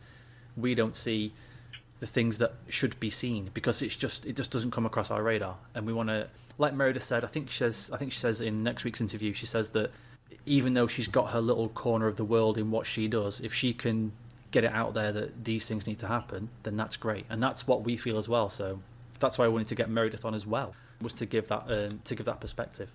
Okie dokie. Should we start with your beloved green Dallas Stars? 2 wins in a row, Dallas Stars. There you go, mate. Turning it round. Ship's turning round. Really, really turning it around. It all started with that fantastic performance in Philadelphia on Sunday, where they had 13 shots on goal. And oh my God, did they? 2 shots in the last 40 minutes. And eked out a 2-1 win. That was the big turnaround. Everything's fine now, Dan. Everything's fine now, because in what world can't you win a sufficient amount of games to make the playoffs when you have 1 shot in the second period and 1 shot in the third period? Well, it's the way forward, I think. Low event hockey, yeah, definitely. Yeah. Just keep everything nice and boring and simple, and I'm sure you can grind out enough wins. It's like playing the trap to an extreme, where you're even trying to just stifle your own offence. Just stifle all offence, full stop. They actually took a really quite unique approach to the game, where they called up another 4 goalies and iced 6 goalies. 5 of them were in skater positions, but just with that ethos of stop the puck. It's if I may just take it and go, Dan, it's not been a good start for the Stars. I don't know if anyone's noticed. Aside from the last 2 games, it's still not going very well. You were jibing the Ottawa Senators earlier for having a piss poor power play. The Stars are much better. They're rocking at a 9.4% clip out of a whopping 32 opportunities. They're 3-7-1. Hold on, sorry. Do you know NHL.com lists ties? I'm looking at the power play specific page for NHL.com, and it has ties on there. Again, though, I feel like this is on my God, because you shouldn't be on NHL.com. It's just convenient sometimes. So yeah, they've only had. Oh my God! We've only had 1 regulation win, 1 OT win, and 1 shootout win, which makes up their 3 wins so far. It's not going very well, Dan. It's not going very well, and the crux of that, which we can't really quantify that well at the moment, or at least hasn't been evident in the stats that we can quantify, is their lack of creativity in the offensive zone. When they manage to take the zone, Dan, it looks like their top end forwards, your Sagans, your Bens, your Pavelskis, your Radulovs, they don't know what they're doing. They're either overpassing, they're just not shooting full stop, they're skating in with a 3-on-2 and just having a weak shot rather than moving the puck around. They've basically got nothing. You combine that with an inability to set up on the power play. Firstly, an inability for the first unit to even take the zone, let alone set up on the power play, and then secondly, to not be able to set up. They've had 2 power play goals so far this season, if memory serves. 1 comes off of a Rupe Hintz rush, which has basically been the only way they've been able to score goals this season, and the second one coming a couple of nights ago from Pavelski cleaning it up in front of the net, which is what he's employed to do. Defensively fine, offensively abysmal has been the summary of the Stars so far this year. There were a few people's kind of sneaky picks to push on a little bit. Maybe Jesus. The surprise teams. I don't know. I think you referenced it in the first show back of the new season. I don't know why people are doing that, because they're just not a very good team. But like we said last season, they score an OT goal, they knock out the Stanley Cup champions. And again, no one says they're going to go on and win it, but you think, well, okay, now they had Joe Pavelski, there's some more goals. That's all you needed. The thing with that is, Dan, so the last couple of seasons we've been saying you've just got to get in. You've got to be in it to win it. As long as you get into the playoffs, that's all that matters. Then you've got a chance of winning the cup. It doesn't matter if you're the 1st seed or the 8th seed, which is all well and true. Fair enough, I do agree with that to some extent. But like we were saying about the Devils last week, the Stars were a 93-point team in the regular season. As much as the regular season doesn't matter for your Torontos, your Tampas, your Bostons and teams of that, I would say the Sharks, but that kind of doesn't really work this season. The regular season absolutely does matter when you scrape into the playoffs in the first place. They were the 8th seed last season. on 93 points. And that was on the back of some incredible goaltending from both Ben Bishop and Anton Hudobin. So to even have that... Yeah, that was a thing, wasn't it? Even if they're just a league average, that's going to be good enough. Well, that's what you'd think. Well, in theory, but if you're getting stellar Vezina caliber goaltending and you're getting 93 points, league average ain't going to be good enough, is it? That's a good point. That's the thing. And all due respect to Joe Pavelski, but like he spent the entirety of his career in San Jose, and we've seen it time and time again. A one club man going to a new team in a new part of the country and stuff like that.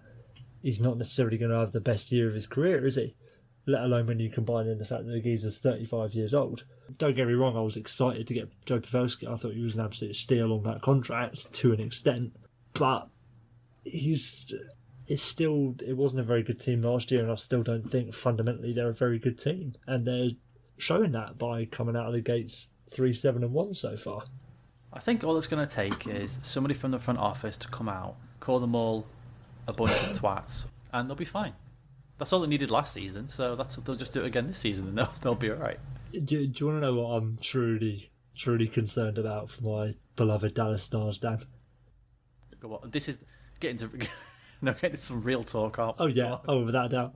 They're basically Ottawa, but without the publicity, or soon could become Ottawa without the publicity. How can you say that? Mate, I'm not. Obviously, there's certain... That's a crazy fan talking. You still care. That shows you still care. No, but there's certain supernatural things that you can't possibly account for.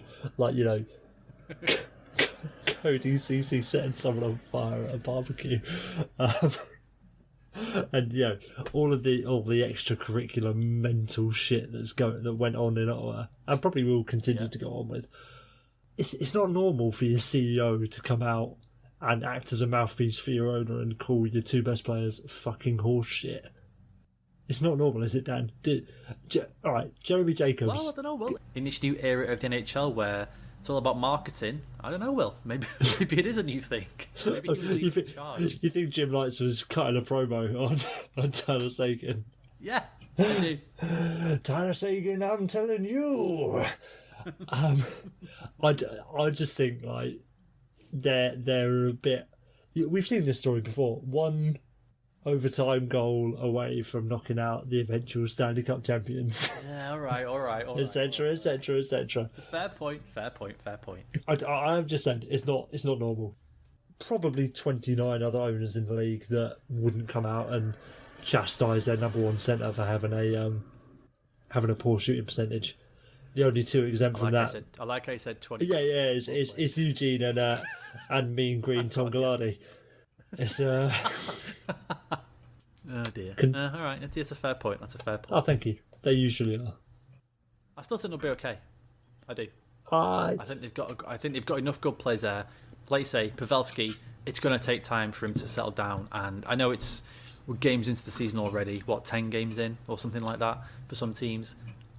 I still think they'll be all right. I still think they'll be there or thereabouts. Do you think that? Well, that's the thing though. There or thereabouts ain't good though, is it? Yeah, but that's all you can hope for in the NHL. That's all you can hope for. Wait, when you say you want to win the cup, but one team wins. That's it. There's 30 other teams, and you just say, we're there or thereabouts. Hopefully, you get better again next season, and you go again. And that's there's nothing else you can hope for. Mate, I just want to make the playoffs. This is a team that hasn't made the playoffs in back years in almost 11, 12 seasons now. No, I thought they'll make it to the playoffs again this year. That's mental. That's absolutely balmy. Come on. I am like for a crazy prediction, aren't I? I am one to do that. So. And I'm predicting Carolina to be a good team. What an insane thing to think. Like Colorado. I'm not. Insanity. Nah, mate, it's not happening. I will bow to your superior knowledge. I'm not saying you're wrong. You're probably. Oh, it's not. Right. I wouldn't call it superior knowledge, but thank you very much. But again, I am, as we know, I am Mr. Intangibles, and I still think they'll turn it around. Mate, the teams ahead, they still have to jump San Jose. Like the fact that the Sharks are not in the playoffs at the moment as well is what gives me even. I know, but dude, it's not like it's just like Winnipeg and Arizona that are ahead of them. Like the Sharks are ahead of them. November yet. Got still long to go. Come on, I feel like I'm talking off a ledge here. You are. If there was a tall enough building in Norfolk to jump off of, I probably would have already. It's very fortunate that I live in the flattest county in England. If we were still in Kent, God, mate, Arlington House, I'd have been at the top. I'm gonna get a text off your missus. I've got some bad news down. Will's jumped off the tallest building in the county. Oh my God, what happened? No, he's just kind of tweaked his. It's not to bury the lead, Dan, but Saturday there's a big old promenade balcony come thing. So oh really? Yeah, maybe I'll jump off that and sprain my knee just to... You heard it. You heard it here first, folks. The first time I meet Will, I may be witness also to his death. So Will's going to try and top himself at his wedding. Valentin Zykov has been suspended for 20 games by the NHL for substance abuse. I'm buzzing for this new era. Sorry. In what seems to be, I don't want to say there's a deadly pattern emerging here with the Vegas Golden Knights, but after Nate Schmidt last year. Not even just the Golden Knights, like Russian players like that. If it works for Kuzi, it'll work for me. Oh yeah, God, I didn't even think. This is how fast it moves. I didn't even think of Kuzi. How crazy is that? I made so many jokes about him as well. I didn't even think about that. Mate, I don't know what direction to go with this. So sorry, no, you get the information out first before I okay carry on. After Nate Schmidt last year, the statement from Vegas came out. We don't know what he's done wrong. We check all our players. We believe him. He came out and said, I have no idea what's gone on. I believe it might be this, but I've got no idea. I'm very anti it. I don't like it. Even Vegas said the same thing. We stand by our guys. Then follow that with this statement about Mr. Zykov here, which was read by a man in a black hood holding an axe. Vegas said that Valentin has knowingly used a banned substance without the consent, recommendation, or knowledge of our team, which essentially says, well, he done fucked up. And then Zykov released his own statement, which was essentially, I don't know, but what can you do? So we are to believe that he has actually done something wrong. I've repeatedly found this unknown white substance in my wallet, and the only way to identify what it was to sniff it. And here we are. When I finally noticed 3 naked women in the room with me, I left immediately, not talking to anybody. I still can't get over the fact that we've got video evidence of Kuzi fucking like ready to smash a few rails after showing his mate a meme. Jesus Christ. So look, he is a cat, also has a rainbow coming out of his ass. It is unbelievable. Where's my devil's dust? Wait a minute, who's that woman? Oh my God, I better leave. Oh Jesus Christ. I don't know which beautiful new future we're living in, Dan, and it's going to become evident in the next few months. It's either the beautiful new future where all the Russian players are smashing the Charlie and just don't care about it anymore, or it's potentially a more beautiful future where all the Vegas Golden Knights are smashing PEDs and don't care. Just don't care whatsoever. Maybe somebody's played a trick on them by swapping out their salt for something in like the team canteen or something. I don't know, but or just the smelling salts. Something on the food over there. Oh yeah. Repeatedly on the bench, we've just got loads of video evidence of the Golden Knights like huffing, I don't know, bull testosterone or whatever. That statement though from Vegas was very It's very damning that he's clearly done something and they know, and he's just gone to them and said, "Oh yeah, sorry, this is what I did." I forget who I read it from, but like apparently he's been taking this stuff for years. Absolute years. It's a perfect storm, the fact that he's Russian and that he plays for the Knights. What more could you ask for? Jason Zucker caused a stir this week by calling out his head coach and everyone else, but more specifically calling out his head coach by name. Oh. And also, I guess you've not seen this. No, I feel like he might have. You know when you see things that are like alluded to, and there's just no explanation of it whatsoever. No. But this is one of those hockey things that isn't actually anything, but then we all lose our shit over it because something actually happened. He said I can't remember after what game it was, but he said that I think more than a meeting is going to have to jumpstart us, to be honest with you. It's got to be each individual guy from Bruce on down. Bruce has got to be better. We've got to be better. Everyone's got to be better. That's it. He then, of course, had to apologise because hockey, saying, I'll start first. This is a couple of days after.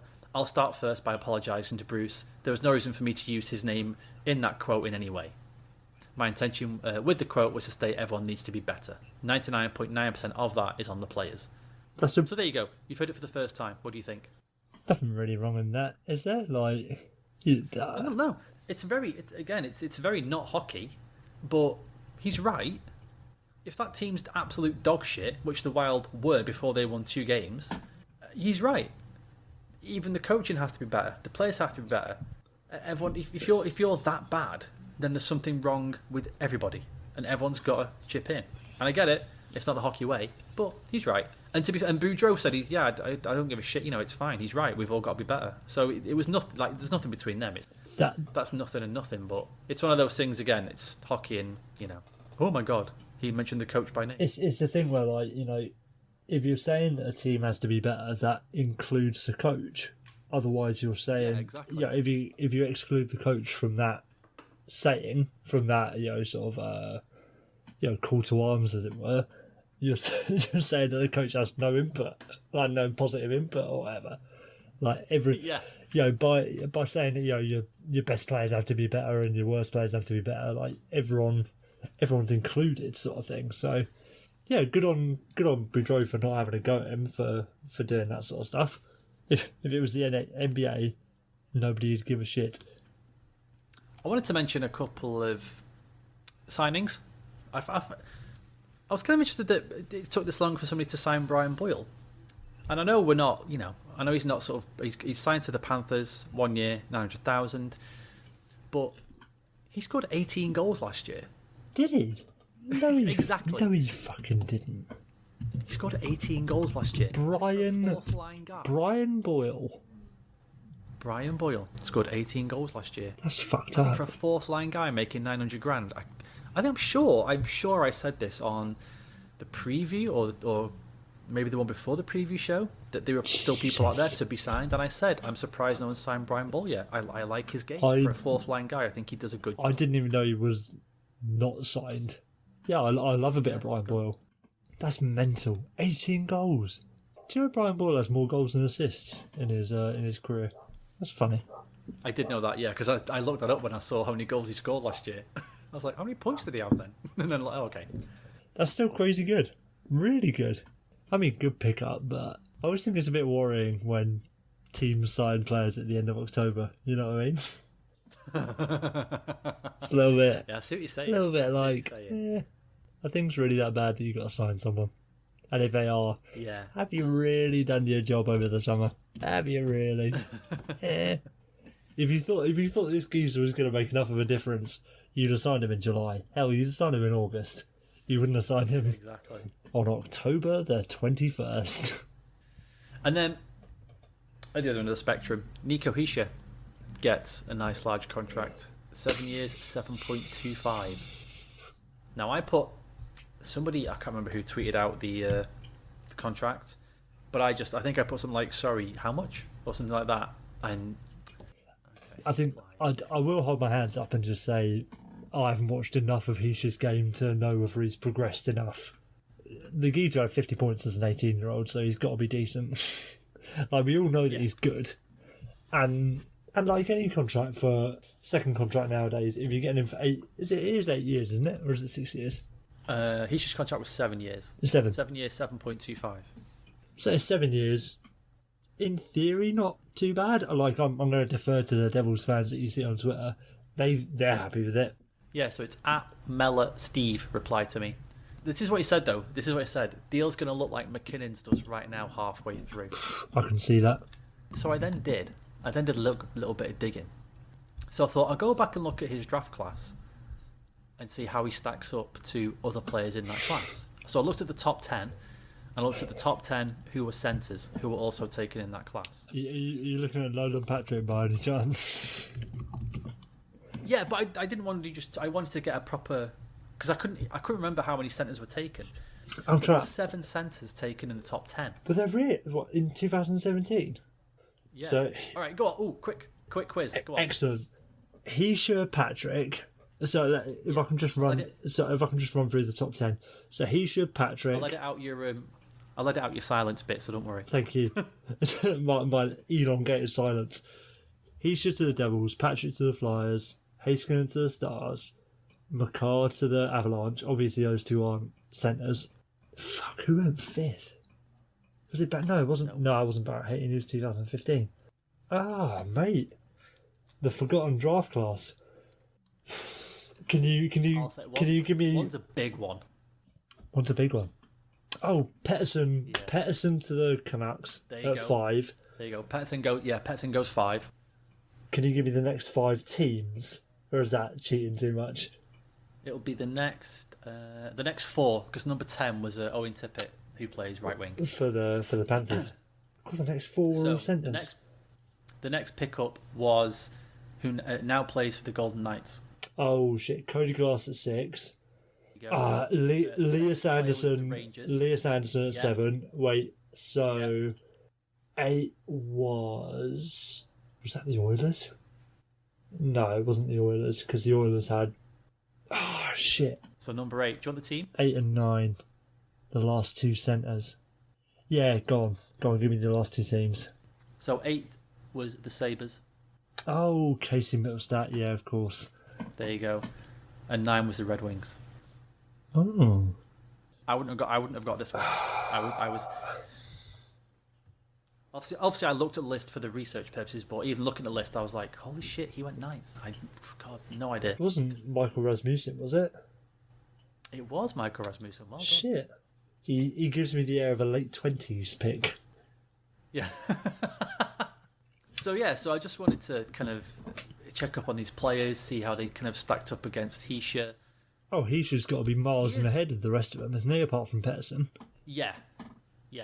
As it stands right now, because I was just curious. Yeah, as it stands right now, aside from Pettersson, he's way better than the others, which is interesting. Now, looking at Pettersson's contract, how that's going to look when he signs his. I don't know if we're going to get the same kind of thing where he's looking at Hischier saying, "Hang on a minute." I don't know why, but in my heart of hearts, I feel 8x8 for Pettersson. And if they get Pettersson for 8x8, you're laughing.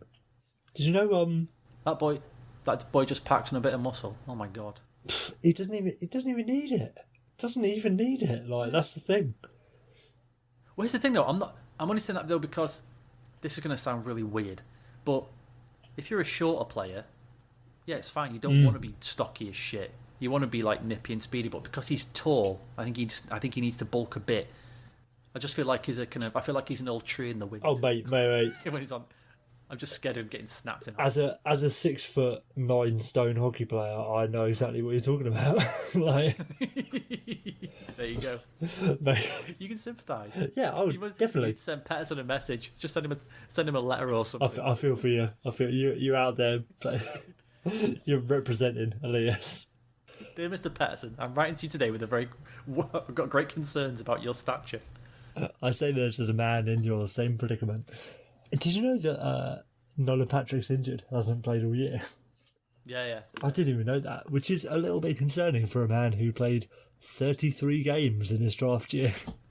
145 games, 61 points for Patrick. And he almost went first overall. And just for clarity as well, Hischier, 157 games, 101 points. God, mate. Which I think is sneakily better than when I looked at it, was better than I realised he had been, actually, to be fair.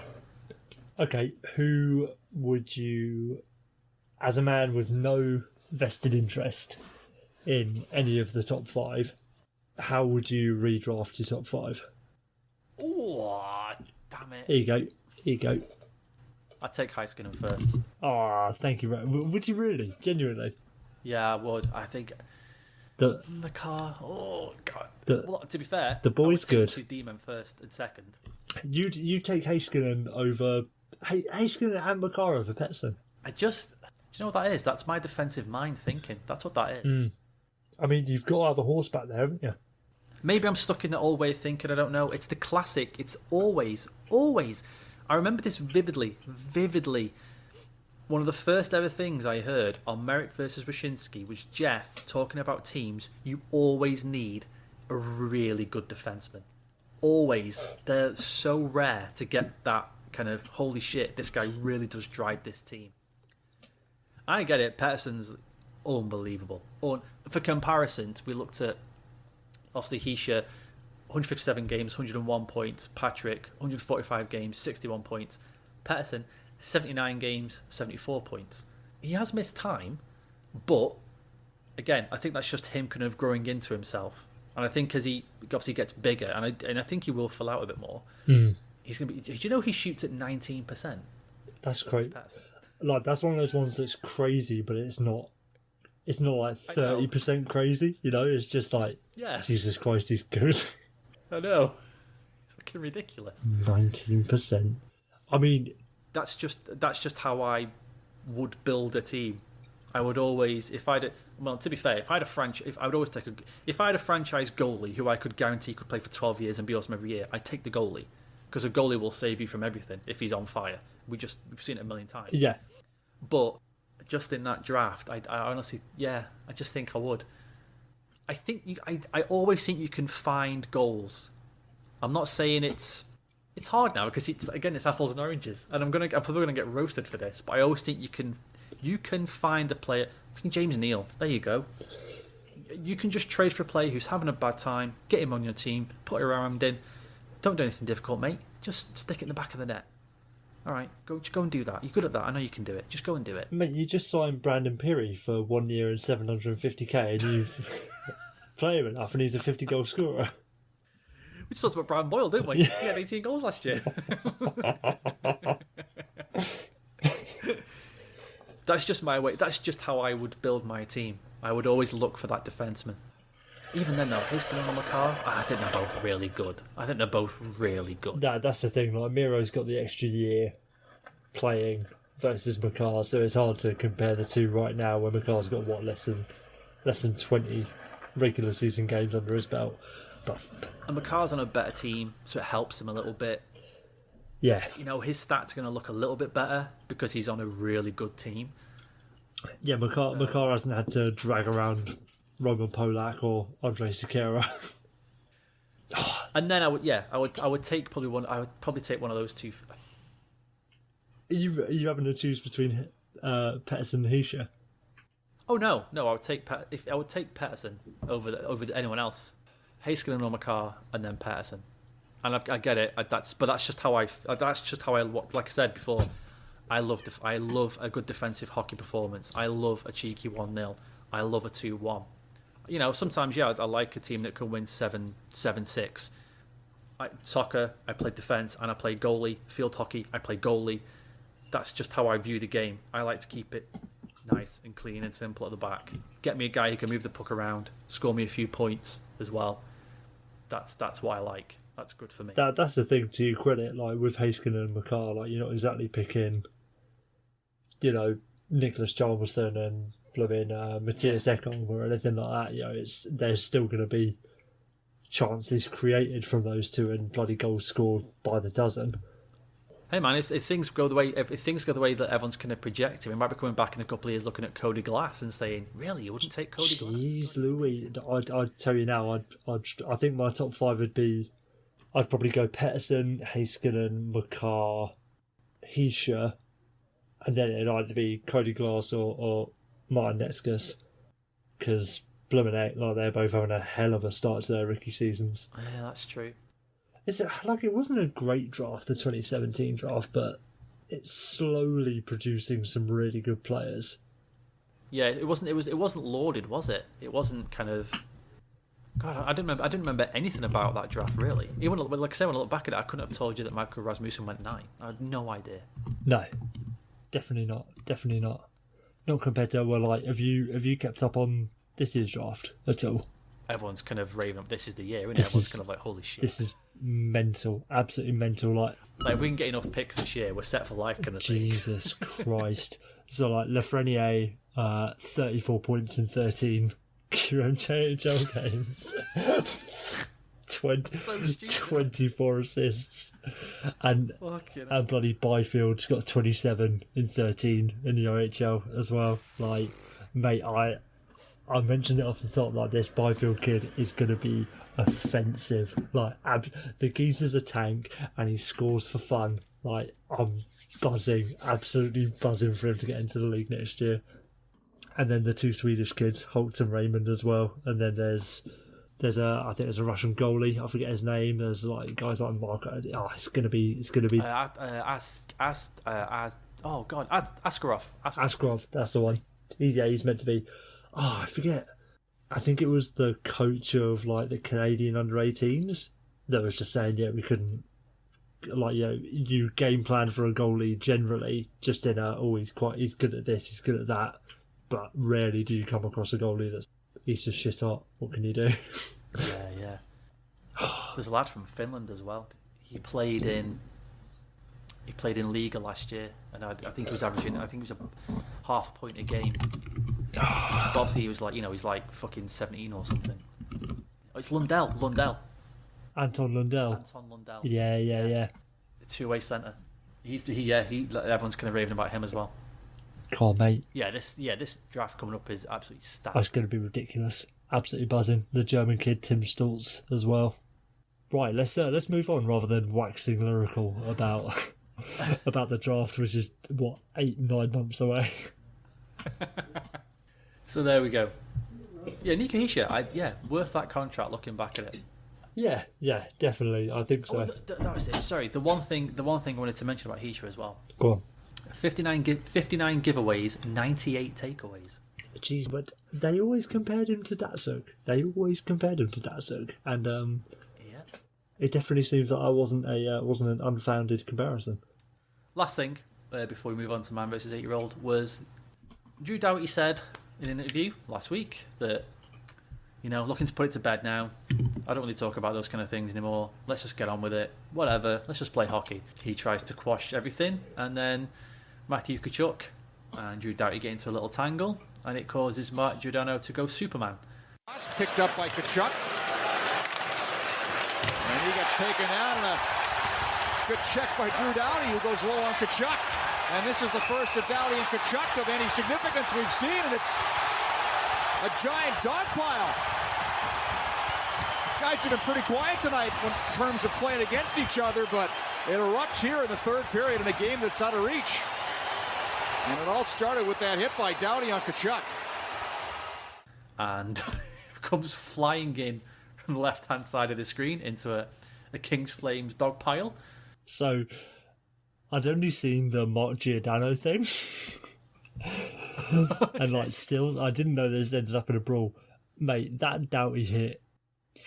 We always say about players coming to the defence of someone who's received a clean hit when all they see is their teammate flat out on the ice or whatever, and there's sort of an element of understanding for that.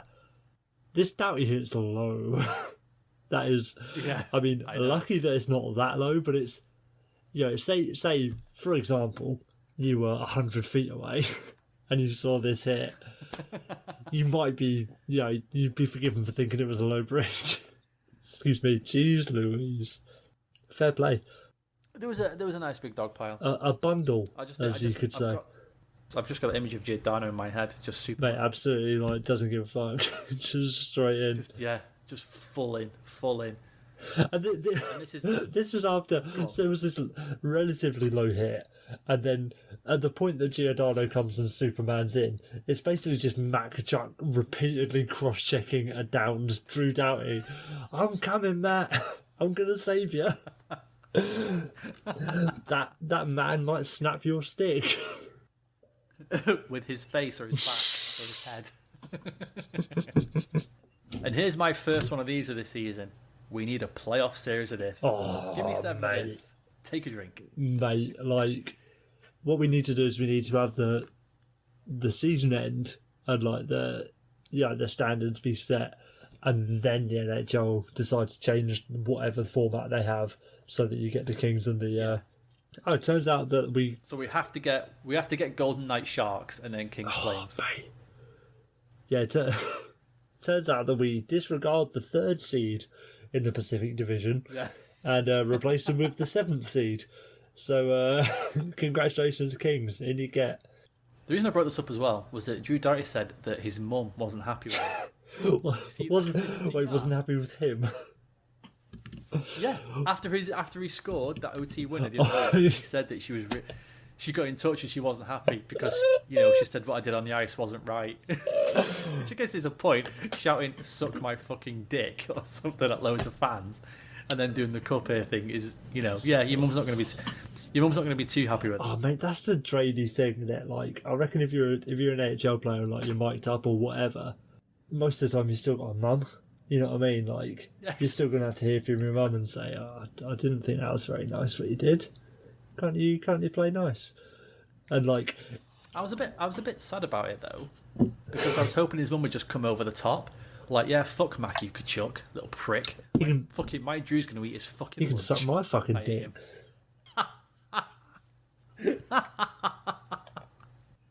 She's just like flipping him off from the stands. Fuck you, getting into a fight with Trying to climb over the glass. Like Patrick Wyatt versus Bruce Boudreau. Mine versus 8-year-old. Hey, Will, you schmuck. You're going to get roasted by an 8-year-old, you fool. Unfortunately, Will, not a great week for you last week, as my daughter has now drawn level. It's now 5-all. The game that swung it back towards level pegging was that she picked the Flyers to beat Vegas, and you picked Vegas. You know, you're still level, so it's not too bad so far. When I finally jump on the Vegas bandwagon, they forsake me. That's what I get. I have my daughter's predictions here. So for you, Will, Coyotes, Islanders. Ah, mate, that's a shit one, isn't it? The Yotes, yeah, let's go for the Yotes. What's amazing is when I asked Georgia these questions, there's obviously 5 games overall. I think she took less than a second for each prediction. Can you ask Georgia between now and the next episode what rationale she has for her picks? I really want to know what goes into her picks, and then maybe I'll like mimic the thinking. If I remember to do it for next week, when she does, I'll say why, and then I'll report back to you. As to Yeah, why. mate, yeah, for every game that's perfect. Okay, all right. Kings, Blues. Blues, Blackhawks, Hurricanes. Canes, Preds, Lightning. Lightning. Sharks, Sens. Oh, I love picking these games. I love picking these.